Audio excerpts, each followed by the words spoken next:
This is the story of the rise and fall of Ziggy Base, one of 2B2T's most famous early group bases, frequently and incorrectly referred to as Ziggy Town. It is well known for being the home of the most well-known landmarks in all of 2B2T history, the famous and also incorrectly identified Bedrock Comet. In the recent Reddit thread by XCC2, I'll be telling his story about how the base came into being, as well as the truth of the origins of the famous Bedrock monuments and the base's final days. This base was founded during a time when XCC2's old original base, NFE, had recently been griefed and one of his other group bases, Squid Base, had been abandoned. NFE would be griefed and rebuilt several times. After one of these events, two of the friends of NFE, Passy05 and Ziggy_S, decided to strike out and find a new place to build together. Passy and Ziggy went to the Nether and traveled to -400, 800, the same as the overworld coordinates of NFE, and found an existing portal. When they emerged, the land around was untouched at the time, and was a reasonable distance from spawn to remain safe for some time being. Ziggy started building a farm, and Passy began building a replica of a large castle, which was apparently featured in an early Minecraft tutorial. XCC2 arrived soon after, and decided to build an oriental building connected to Ziggy's farm. Soon after, others who were friends of NFE were invited to come build there as well. These people were JDW9966, Exop, ZXCWBZ1, Redo Lunatic, also known as Spicane, and Police Mike 55. Redo Lunatic, also known as Spicane, built underground sheep farms with individual pens for each color of sheep.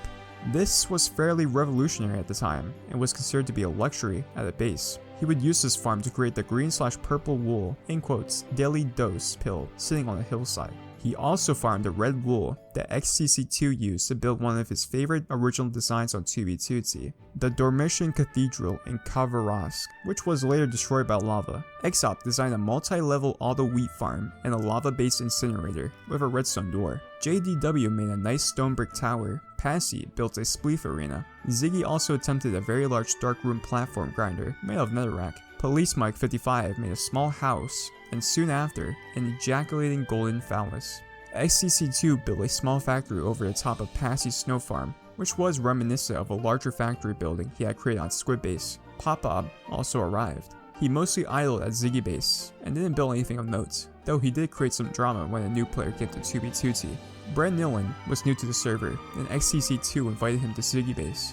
He constructed some very nice underground farms, but somehow managed to get into some verbal conflict with Pop-Bob. Pop-Bob immediately TNT Brand's farm, forcing him to leave the base within days of arriving. It was around this time that something amazing happened. Someone discovered a method by which you could use FreeCam, which was a new feature in some clients at the time, to open a chest and remove blocks and then have someone break the chest. When the chest broke, the same blocks which were removed in FreeCam would also fall out of the broken chest. This made the removed blocks have a value of -1 and could be used to click into a chest slot and fill it. What they didn't realize at the time was that these blocks could also be held and placed an infinite number of times. Also, the infinite blocks could be stored in chests. They used auto-click programs to click fill chests, and this provided them with unlimited materials.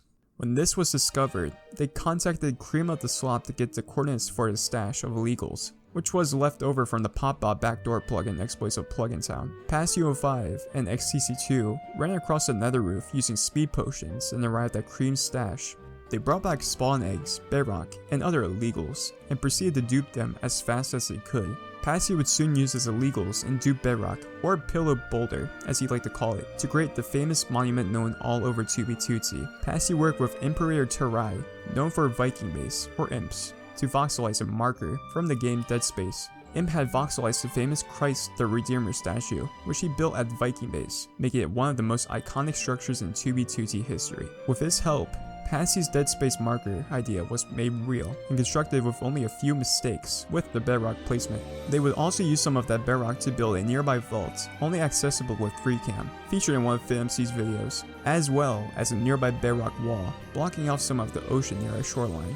Exop and Passy had some idea to build something there, but it never materialized. At one point, Exop built a tall jungle tree and promptly climbed it and fell to his death in front of them, returning to spawn.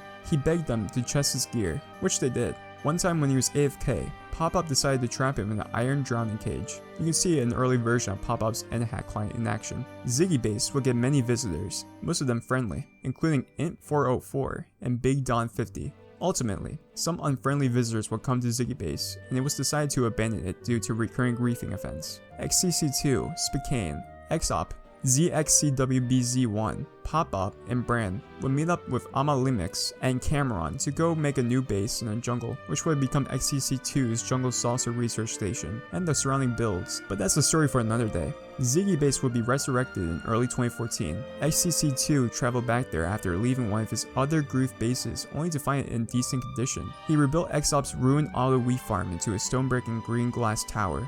He also constructed a dam and river to cover up extensive TNT damage to the nearby desert terrain. They also had a new player who joined 2B2T who came to help, Dark Joe, also known as Drew 2013.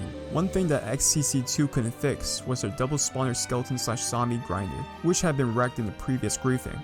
He had contacted Housemaster on Steam and gave him 2 server commands to replace the spawner in the same exact position. He came to the base and looked at what XCC2 wanted and was just about to do this for him, but then decided at the last minute that he wouldn't issue the commands. Housemaster was afraid that XCC2 would tell people what he had done and they would ask him for similar favors. No amount of pleading would convince him. After several months, Ziggy Base was again found and griefed. XCC2 abandoned it for a final time and laid it into ruins until its final demise around the time of the Russia invasion. During the chaos of that time, he traveled there only to find Taylor and Jared, in quotes, protecting the base by covering it in a giant lava cast. This was to no avail, however, as industrious griefers had found ways to remove the bedrock. Over time, even this piece of indestructible history has been nearly wiped from 2B2T. XCC2 had been back to visit a few times since then, but for him, it's a depressing scene. He'll always remember the early days of 2B2T fondly, and his time at the base was one of his best times he can recall having on the server. Thanks for watching. I would like to thank XCC2 for the information for this video. His thread about the history of the Ziggy Base will be in the description, and I highly encourage you to read it. Leave a like, and maybe even consider subscribing for more information like this in the future. Anyway guys, stay fast, and see you guys next time.